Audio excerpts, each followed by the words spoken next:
स्वागत है और जम्मू कश्मीर के इस खास बुलेटिन के साथ मैं शीतल शर्मा। इस बार 29 जून से शुरू हो रही अमरनाथ जी की यात्रा के दौरान जम्मू शहर में सुरक्षा चाक चौबंद रहेगी। भगवती नगर स्थित आधार शिविर में संरक्षा के विशेष बंदोबस्त रहेंगे। इस संबंध में पुलिस ने बैग पर सुरक्षा चक्र का खाका भी तैयार कर लिया है।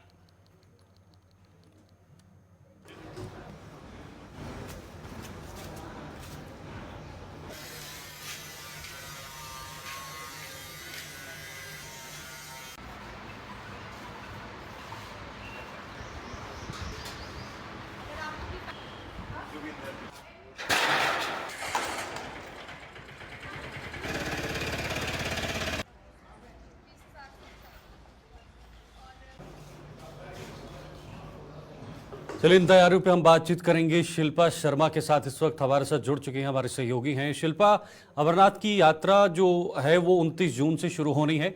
ऐसे में किस तरह की तैयारियां हैं, कैसी सुरक्षा व्यवस्थाएं हैं, क्योंकि गर्मी भी बहुत ज्यादा है और गर्मी से बचने के उपाय भी कोई ना कोई रखने पड़ेंगे यात्रियों के लिए। बिल्कुल, देखिए 29 जून को अमरनाथ यात्रा का पहला जत्था जम्मू से रवाना होगा, जिसको लेकर आपको बता दें कि जम्मू कठुआ सांबा रेंज डीआईजी सुनील गुप्ता के द्वारा जो है वो बैठक भी की गई, जहां पर एसएसपी जम्मू जोनल, एसपी और साथ ही साथ एसएचओ और एसडीपीओ जो है वो मौजूद रहे, जहां पर अधिकारियों को जो है ये निर्देश दिए गए हैं सीमावर्ती क्षेत्र है और साथ ही साथ शहर के इलाकों में जो है वो रात के समय नाकों को जो है वो मजबूत किया जा सके और साथ ही साथ ऐसे स्थानों की जो है वो यानी कि ऐसे स्थानों को जो है वो देखा जा सके जहां पर अतिरिक्त नाके जो है वो लगाए जा सके। साथ ही साथ दूसरी जगहों के साथ जो है वो संपर्क रखने के लिए कहा गया है। हर जवान को जो है वो पैनी निगरानी रखने के लिए कहा गया अमरनाथ यात्रा के दौरान, और अमरनाथ यात्रा के दौरान जो है वो हर एक जवान को अलर्ट रहने के लिए कहा गया है। साथ ही साथ बता दूं कि भगवती नगर पर जो है वो वहां पर लंगर स्थलों पर जो है विशेष तौर पर सुरक्षा वो देखी जाएगी, सुरक्षा व्यवस्था का बंदोबस्त वहां पर किया जाएगा। और साथ ही साथ जो अधिकारी जनपद क्षेत्र के जो अधिकारी हैं उन्हें भी ये कहा गया है कि वहां पर सीसीटीवी कैमरा जो है वो इंस्टॉल किया जाए, ताकि जब अमरनाथ यात्रा हो तो हर एक पर निगरानी रख सके। जो वहां पर पहुंच रहा है, जो श्रद्धालु वहां यानी कि आधार शिविर में पहुंच रहे हैं, उन्हें जो है वो किसी प्रकार की कोई परेशानी ना हो। गर्मी की अगर बात करें तो गर्मी जिस प्रकार से बढ़ती जा रही है उसके लिए भी इंतजाम किए गए हैं, क्योंकि जिस प्रकार से गर्मी काफी ज्यादा बढ़ रही है, टेम्परेचर की बात करें तो 40 डिग्री पार टेम्परेचर हो रहा है, तो उसको लेकर भी इंतजाम किए गए। और कल की अगर मैं बात करूं तो कल जो है वो सुरक्षा बलों के द्वारा मॉक ड्रिल भी की गई, ताकि अप्रिय स्थिति से निपटने के लिए जो है वो पूरे इंतजाम वहां पर जो है वो करके गए। सुरक्षा व्यवस्था, क्योंकि आतंकी हमले भी हुए हैं, उनको भी मद्देनजर रखना है। इसमें जम्मू संभाग को टारगेट किया गया है, जम्मू संभाग के अलग अलग इलाकों को, वो भी एक बहुत बड़ी चुनौती रहेगी आसपास के इलाकों में। तो क्या उसके लिए कोई अतिरिक्त सुरक्षा बल भी तैनात किए जाएंगे जम्मू के अंदर? देखिए, जिस प्रकार से अलग अलग कंपनी जो है वो यहाँ पर पहुंचेंगी और जिस प्रकार से सुरक्षा बलों की अगर हम बात करें तो बीते वर्ष की मैं बात करूं तो 1 किलोमीटर के दायरे पर जो है वो सुरक्षा बल तैनात किए गए थे। लेकिन सिचुएशन अब कुछ और है, सिचुएशन जो है वो काफी ज्यादा क्रिटिकल है, गंभीर है। तो अब जो है वो चप्पे चप्पे पर आपको सुरक्षा बल अमरनाथ यात्रा के दौरान देखने को मिलेंगे, ताकि जो श्रद्धालु यहाँ पर पहुंचेंगे उन्हें जो है वो किसी प्रकार का भय ना हो, आरामदायक किसी बिना परेशानी के जो है वो यात्रा कर सके। शुक्रिया शिल्पा तमाम जानकारी के लिए। शिल्पा हमारे साथ इस वक्त बनी हुई थी जम्मू से, जिन्होंने बताया कि आने वाले समय में जो अमरनाथ यात्रा होनी है उसको लेकर किस तरह की तैयारियां की गई हैं। आगे बढ़ेंगे। सांबा के सुम ब्लॉक के अधीन कई पहाड़ी इलाकों में एसओजी सर्च ऑपरेशन चला रही है। पिछले कुछ दिनों से लोगों द्वारा संदिग्धों को देखे जाने के दावे किए जा रहे हैं, जिसके चलते पुलिस एक्शन में आ गई। हालांकि सांबा के एसएसपी ने लोगों से अफवाहों पर भी ध्यान न देने और सतर्क रहने का आह्वान किया है। तो लगातार जम्मू सूबे में जो है वो कहीं ना कहीं जो संदिग्ध अवस्था में लोग हैं वो देखे जाने की खबरें सामने आती हैं। इसी कड़ी में एक बार फिर से सांबा से जो है ये खबर निकलकर सामने आई है, जहां पर सांबा के सुम्ब इलाके के अधीन जो पहाड़ी इलाके हैं वहां पर एसओजी ने अपना सर्च ऑपरेशन शुरू किया है। फिलहाल ऋषि खजूरिया सांबा से हमारे संवाददाता जुड़ गए हैं। ऋषि, सर्च ऑपरेशन चलाया जा रहा है, जरा बताइएगा क्या वहां पर फिर से कोई संदिग्ध देखे जाने की खबरें हैं या किस आधार पर यह सर्च ऑपरेशन जो है वो चलाया जा रहा है? देखिए बीते दो दिनों की बात करें तो सांबा का जो सुम ब्लॉक है ये चर्चाओं में है। यहाँ पर कई अलग अलग इलाकों में संदिग्ध देखे जाने की जो खबरें हैं ये सामने आई है, लेकिन इसको लेकर मैं आपको बताना चाहता हूँ कि सिक्योरिटी फोर्सेज ने इन पूरे इलाकों में जो है वो बड़े पैमाने पर सर्च ऑपरेशन जो वो चलाया है, लेकिन अभी तक कोई भी यहाँ से कोई ऐसी चीज रिकवर नहीं हुई और ना ही यहाँ पर कोई ऐसे व्यक्ति जो वो दोबारा देखे गए। लेकिन मैं आपको बताना चाहता हूँ कि जिस तरह से हिरणनगर के सैडा इलाके में जो एनकाउंटर हुआ, आतंकी हमला हुआ, उसके बाद से कहीं ना कहीं लोगों के अंदर दहशत जरूर बनी हुई है, पैनिक जो वो लगातार बना हुआ है। और सुम्ब इलाके का जो ऊपर बबेती इलाका है या फिर चनूरी या दबेका इलाका है, यहाँ पर शुक्रवार और शनिवार को जो है ये कहा गया कि यहाँ पर संदिग्ध जो वो देखे गए हैं, जिसके बाद सिक्योरिटी फोर्सेज ने बड़े पैमाने पर सर्च ऑपरेशन चलाया। और कल शाम को भी ये खबर सामने आई कि जो सुम्ब इलाके का जो पुल्ले वाली खड्ड का इलाका है, यहाँ पर भी एक संदिग्ध जो वो देखा गया, जिसके बाद सिक्योरिटी फोर्सेज ने यहाँ पर सर्च ऑपरेशन चलाया। हालांकि सिक्योरिटी को पूरी तरह से पुख्ता करना, सिक्योरिटी से किसी तरह का कोई रिस्क ना लेना, इसको लेकर लगातार सिक्योरिटी फोर्सेज काम कर रही है और हमारे सुरक्षा बलों का जो मनोबल है ये पूरी तरह से हाई है और वो किसी भी चुनौती से निपटने के लिए तैयार है। लेकिन कहीं ना कहीं अफवाहों का बाजार इतना गर्म है, अफवाहें इतनी ज्यादा फैल रही हैं, लगातार पैनिक। बिल्कुल ऋषि, मैं उसी पे आना चाहता था कि अफवाहों का बाजार भी गर्म है, अफवाहें भी उड़ रही हैं, संदिग्धों को देखे जाने की खबरों में अफवाहें भी काफी ज्यादा जुड़ रही हैं। तो क्या पुख्ता जो सुरक्षा एजेंसियां हैं उनकी जो इनपुट उन्हें मिल रहे हैं, सुरक्षा बलों को मिल रहे हैं, क्या उसी आधार पर इन जो सर्च ऑपरेशन है उन्हें चलाया जा रहा है? देखिए बिल्कुल इनपुट तो जो वो साफ तौर पर है, क्योंकि जिस तरह से आपको याद होगा कि डीजीपी जम्मू कश्मीर पुलिस की बात करें या फिर एडीजीपी जम्मू जोन की बात करें तो उन्होंने भी ये कह दिया कि फ्रेश इन्फिल्ट्रेशन हुई है और कहीं ना कहीं ये नई रिक्रूटमेंट जो वो आतंकी की है जो सीमा पार से हुई है और कहीं ना कहीं इन्फिल्ट्रेशन हुई, जिसके चलते कई इलाकों में जो है वो ऐसे ये आतंकी जो वो पहुंचे हैं। और उसी को लेकर लोगों को जिस तरह से ये कहा गया कि इमरजेंसी नंबर्स पुलिस के जारी किए गए, अगर कोई इमरजेंसी बढ़ती है तो आप उन नंबर्स पर कॉल करके पुलिस को पूरी इतला दे सकते हैं। और उसी के चलते एसएसपी सांबा से हमारी बात होती है, उन्होंने भी ये कहा कि हमारा काम है सिक्योरिटी को पूरी तरह से पुख्ता करना और जहां से भी कोई ऐसा इनपुट सामने आएगा, कोई भी इंफॉर्मेशन आएगी, हम उसके ऊपर काम करेंगे। लेकिन अफवाहों को ना फैलाएं, र्यूमर्स ना फैलाएं, उससे लगातार लोगों के अंदर डर बन रहा है, पैनिक क्रिएट हो रहा है। और मैं आपको बताना चाहता हूं कि अफवाह की एक ऐसी खबर सामने आ गई कि ये कहा गया कि जो अभी कल इतना बड़ा भव्य मेला जो वो स्वांखा में लगता है बाबा सिद्ध गौरिया जी का, ये कहा गया, सोशल मीडिया पर लगातार खबरें वायरल होना शुरू हो गई कि ये मेला कैंसिल हो गया है। जबकि वहां से फिर हमें इंफॉर्मेशन आती है कि आप इसे जल्द से जल्द खबर को चलाएं कि मेला कैंसिल नहीं हुआ है। तो ये आतंकी हमलों का एक तरफ जो वो डर लगातार बना हुआ है, लेकिन दूसरी तरफ अफवाहों का भी एक जो बाजार है ये गर्म है, जिसके चलते कहीं ना कहीं गलत मैसेज जो वो फ्लोट होते नजर आ रहे हैं। और लोगों को भी इससे जो है वो संभलना पड़ेगा, उन्हें भी जिम्मेदारी लेनी पड़ेगी कि समाज में किस तरह से कार्य करने हैं और अफवाहों पर जो है वो जोर नहीं देना है, खासतौर पर सोशल मीडिया पर। बहुत बहुत शुक्रिया आपका ऋषि तमाम जानकारी साझा करने के लिए। आगे बढ़ेंगे। जम्मू कश्मीर पुलिस ने हंदवाड़ा में हिजबुल मुजाहिदीन के आतंकी को गिरफ्तार किया है। गिरफ्तार किए गए आतंकी को पाकिस्तान में बैठे उसके आकाओं द्वारा सॉफ्ट टारगेट करने का आदेश दिया गया था। एसपी हंदवाड़ा दाऊद आयूब हंदवाड़ा में एक प्रेस कॉन्फ्रेंस के दौरान ये जानकारी दी है। आइए देखते हैं उन्होंने इस आतंकी को लेकर और क्या कुछ बताया है। कल हमें खबर मिली है कि एक टेररिस्ट है जिसके पास वेपन्स है और वो किसी ताक में बैठा हुआ है कि वो कोई टेरर इंसिडेंट कर लेगा। इस सिलसिले में इंफॉर्मेशन मिलने के बाद हमने आर्मी के साथ 30 आरआर के साथ पुलिस ने और बाकी एसएफ के साथ ऑपरेशन लॉन्च कर लिया। ऑपरेशन में हमने जब बंदे को आइडेंटिफाई हो गया कि बंदा कौन है, उससे वेपन्स भी सीज किए। वेपन्स उसके एक चाइनीज पिस्टल, एक ग्रेनेड और एम्प्टी ये 2 मैगजीन पिस्टल के है।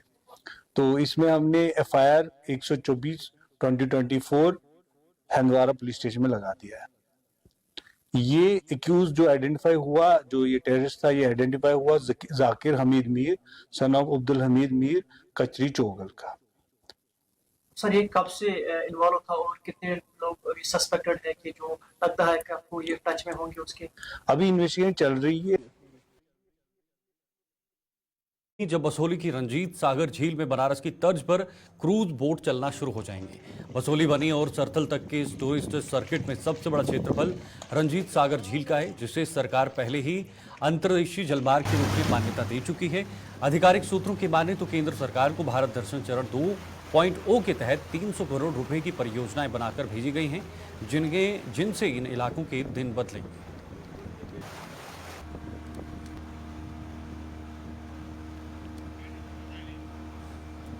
तो ये रंजीत सागर झील है जहां पर बहुत जल्द क्रूज दौड़ेंगे और टूरिज्म को बढ़ावा मिलेगा, वहां पर पर्यटक को बढ़ावा मिलेगा और ज़्यादा मात्रा में लोग जो हैं वहां पर लोग उमड़ेंगे, पर्यटक उमड़ेंगे और उससे वहाँ पर स्थानीय लोगों को भी बहुत ज़्यादा फायदा होने वाला है।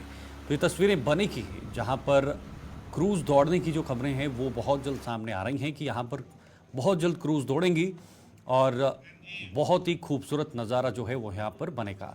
रंजीव हमारे साथ, हमारे सहयोगी इस खबर पर ज़्यादा जानकारी देंगे। रंजीव, 300 करोड़ रुपए की परियोजनाओं का जो है वो लाभ मिलेगा आने वाले समय में, और जब यहाँ पर क्रूज़ दौड़ेंगी तो वाकई सी बात है कि यहाँ पर जो पर्यटक है उसको भी बढ़ावा मिलेगा। देखिए शीतल, यहाँ पर पर्यटकों को बढ़ाने के लिए सरकार द्वारा पहले भी कई कोशिशें की गई और जम्मू कश्मीर सरकार द्वारा भी इस बसोली इलाके को पर्यटन के मानचित्र पर पहले से ही लाया गया है। अब भारत दर्शन 2.0 के तहत भी केंद्र सरकार द्वारा जो पर्यटन मंत्रालय है भारत सरकार का, उसके द्वारा जो चिन्हित किए गए 57 जो लोकेशन है उनमें बसोली को भी शामिल किया गया। अब इसका विस्तार करने के लिए, विकास के लिए, इसके लिए यहाँ से 300 करोड़ रुपए के प्रोजेक्ट बनाकर देते हैं, जहाँ इसमें रंजीत सागर डैम की झील है जो जम्मू कश्मीर, पंजाब और हिमाचल की सीमा पर है।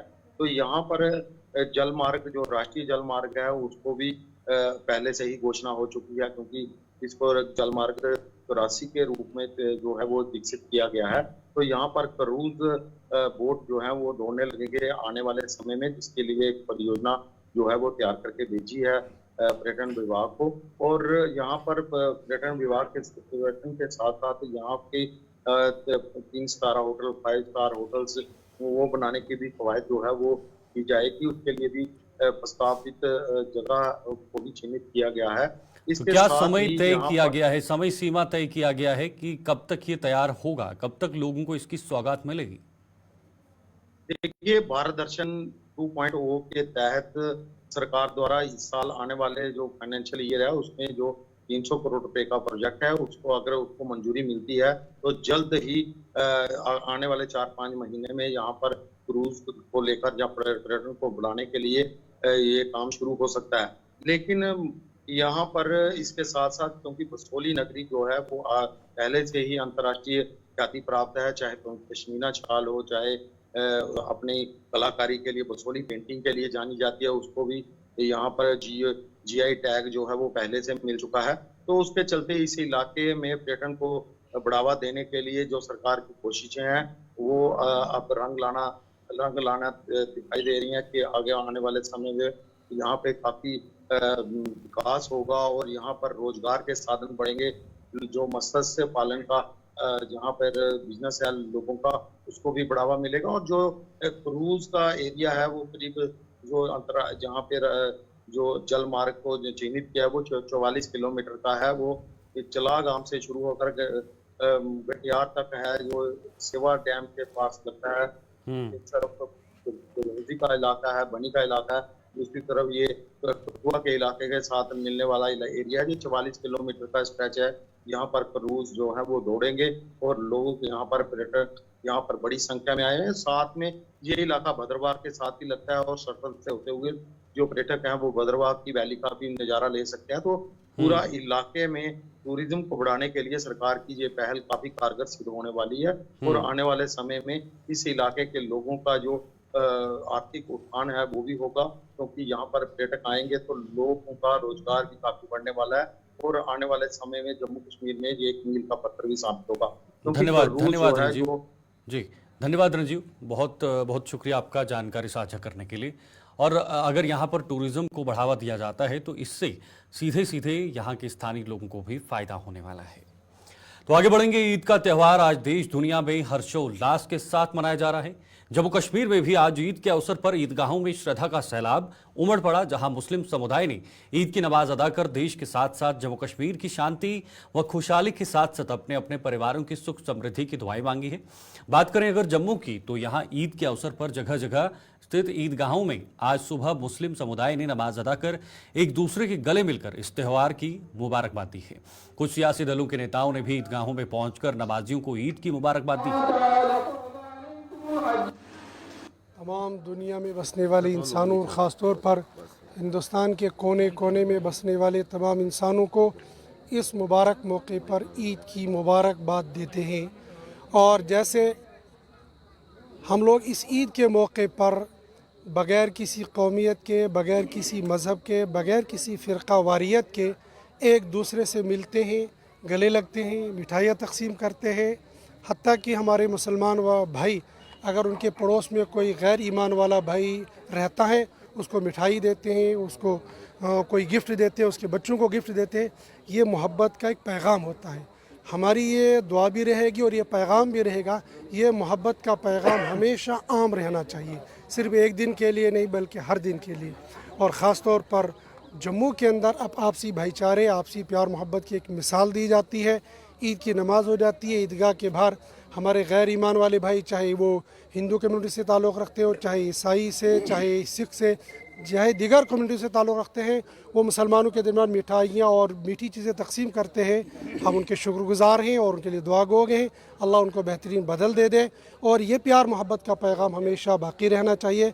अल्लाह पाक हम सब को अमन, चैन, सुकून, शांति और ख़ास तौर पर चंद दिनों से हमारे वतन अज़ीज़ जम्मू कश्मीर के अंदर जो अफरा तफरी का एक माहौल बनाया गया था, ये बन रहा था, हम दुआ गो हैं कि अल्लाह पाक उन तमाम बुरे माहौल से हम सब की हिफाजत फरमाए और हम सब को अमन, चैन, सुकून, आफियत अता। मैं मोहम्मद फ़ारूक कादरी आज ईद उल अज़हा की तमामी लोगों को मुबारकबाद पेश करता हूँ।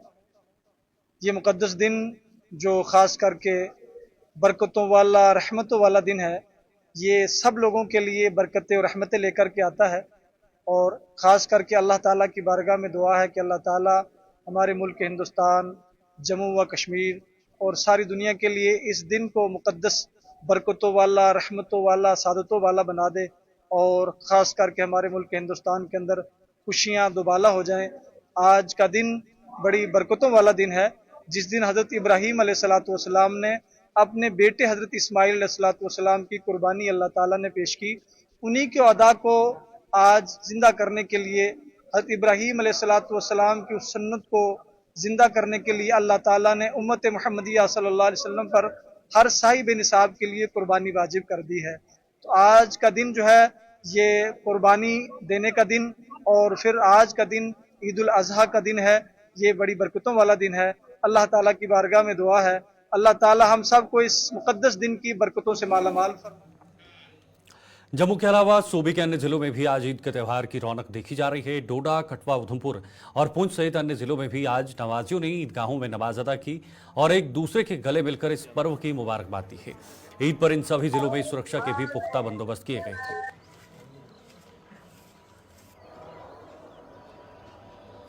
देखिए, मैंने इसमें भी बात की, कोई हर एक की जिम्मेदारी, एडमिनिस्ट्रेशन की भी, हम लोगों की भी, असातिज़ा की भी, वालिदैन की भी, आइमा की भी, सबकी जिम्मेदारी है। एडमिनिस्ट्रेशन को जो हक बनता है, जो उनके पास हुकूमत एक अमानत होती है, एडमिनिस्ट्रेशन उनकी अमानत होती है, इख्तियारात भी अमानत होते हैं, लोगों की भलाई के लिए, बहबूदी के लिए इस्तेमाल हो, उसमें कोई रखना ना डाले, उसमें कोई छतर छाया में उनके ही पलते हैं, तो उससे इज्तनाब किया जाए, वही बड़ी बात होगी। बड़ा अहम है आज कुर्बानी ईद में, क्या मैसेज होगा? ये सिर्फ जानवर कुर्बान नहीं करना एक जज्बा है, ये अलामती तरीका है कि हम जब भी ज़रूरत पड़े कौम को, इंसानियत को, हम प्यारी चीज़ें कुर्बान कर सकते हो। इसमें ये इसार का सबक है, कुर्बानी का सबक है। बहुत सारी चीज़ों को कम करने से कनात पैदा होती है और कनात से कुर्बानी का जज्बा पैदा होता है। ईद की सब भाइयों को मुबारक, सब घर वालों को, परिवार वालों को मुबारक ईद की। आज डिस्ट्रिक्ट एडमिनिस्ट्रेशन की तरफ से लोगों ने ईद नमाज की आज सुबह, उसके बाद जो कुर्बानी वगैरह जो भी करना है, डिस्ट्रिक्ट एडमिनिस्ट्रेशन की तरफ से हमेशा सहूलियत रहती है। और हमारे जितने भी त्यौहार हैं, ईद है, बाकी हिंदू फेस्टिवल हैं, सिख फेस्टिवल हैं, जो भी फेस्टिवल हैं, हम बड़े अच्छे तरीके से भाईचारे से मनाते हैं। सबकी यही दुआ रहती है कि पीस रहे, अमन, शांति, भाईचारा वो यहाँ रहे, देश भर में रहे। सब लोग मिलजुल के रहें और शांति से रहें। मेरी तरफ से और डिस्ट्रिक्ट एडमिनिस्ट्रेशन की तरफ से, डीसी साहब की तरफ से दोबारा से सबको ईद की बहुत बहुत मुबारकें। धन्यवाद। में जितने भी हमारे जो है दादा परदादा जो इस दुनिया से पर्दा फरमा चुके हैं, अपने वालिदैन उनके कब्रों पे आते हैं फातिहा के लिए कि अल्लाह ताला उनको मग़फ़िरत अता करे। तो ये सिलसिला जो है ये पिछले जब से इस्लाम इस दुनिया पे आया है तब से चल रहा है। तब से ये हम लोग यहाँ पे आते हैं दुआ के लिए। तो इस बार भी हम यहाँ पे आए हैं तो दुआ के लिए। तो यहाँ पे देखा, यहाँ पे इस बार बहुत ज़्यादा रश है। और सबसे बड़ी बात ये है कि हमें अपनी तरफ से पूरे जो हमारा हिंदुस्तान के हिंदू मुस्लिम सिख हदात है जो हम सबको मुबारकबाद देते हैं इस ईद की।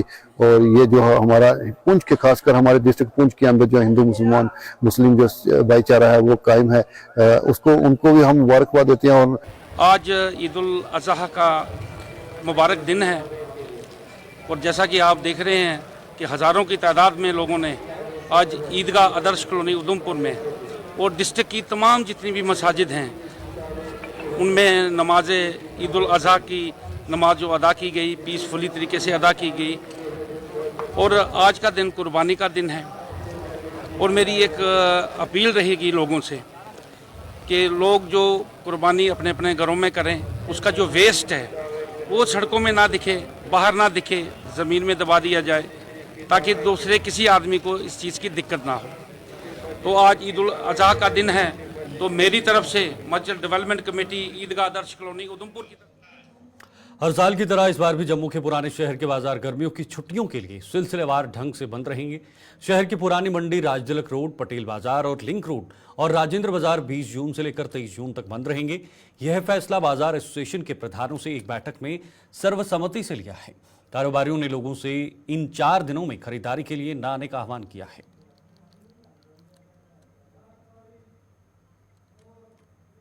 हर साल हमारा गर्मियों की छुट्टी आती है तो हम हर साल बंद रखते हैं और इस बार पहले हम 3 दिन बंद रखते थे। इस बार हमने जो विचार विमर्श किया है हम 4 दिन बंद रख रहे हैं।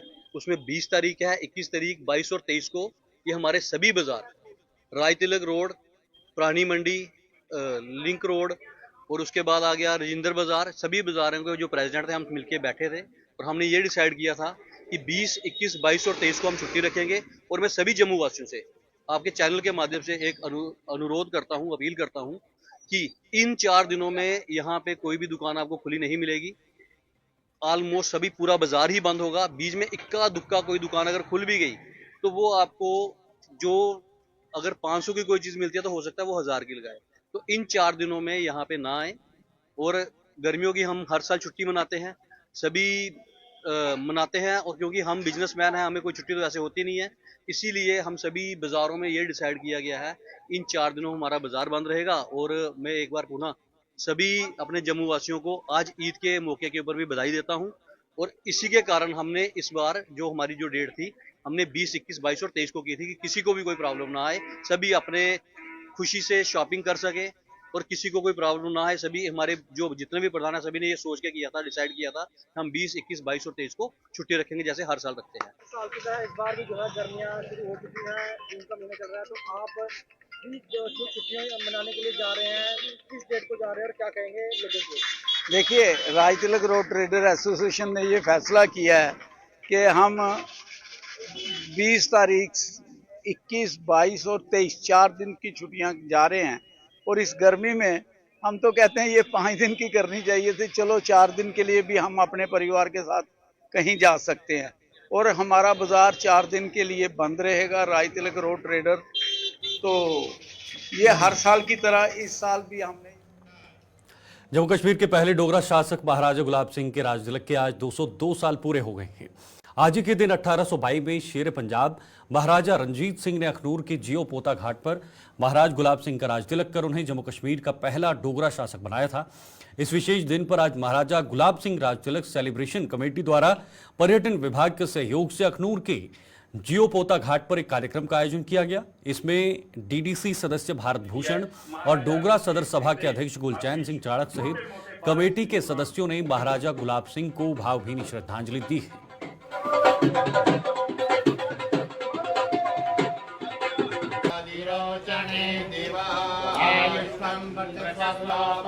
शांति और पूरे देश ही मुबारकबाद देना चाहना। आज का दिन महाराजा गुलाब सिंह जी 202 साल पहले महाराजा रणजीत सिंह ने राज तलीफ दी है, एक नवी स्टेट की स्कीम रखी और ऐसी स्टेट ऐसी रियासत पूरी दुनिया की तारीख के विच कोई दूई जगह नहीं है। ऐसी अद्भुत रियासत जिहदे अलग अलग खिते अलग अलग मौसम ने अलग अलग भाषा ने अलग अलग पहरावे ने और अलग अलग उनका रहन सहन, लेकिन फिर भी एक गुलदस्ते की तरह इकट्ठे इस नीम आज का दिन रखी है। इस मौके के ऊपर मैं अपनी शुभकामनाएं देना, एक डोगरा सभा के प्रेजिडेंट होने नाते और मुबारकबाद देना। और आज का दिन जड़ा है ये एक तारीख के विच बड़ा अहम स्थान रखता है, ये सारे ही पता है। साथियों, तुम्हें पता है कि जब राज तिलक महाराजा रणजीत सिंह ने राजा गुलाब सिंह की दिता हा, जिले को अपना थले ही लगाया मथे पर ये स्नेह। जम्मू कश्मीर के इस खास बुलेटिन में अभी के लिए फिलहाल इतना ही। मुझे दीजिए इजाजत। नमस्कार।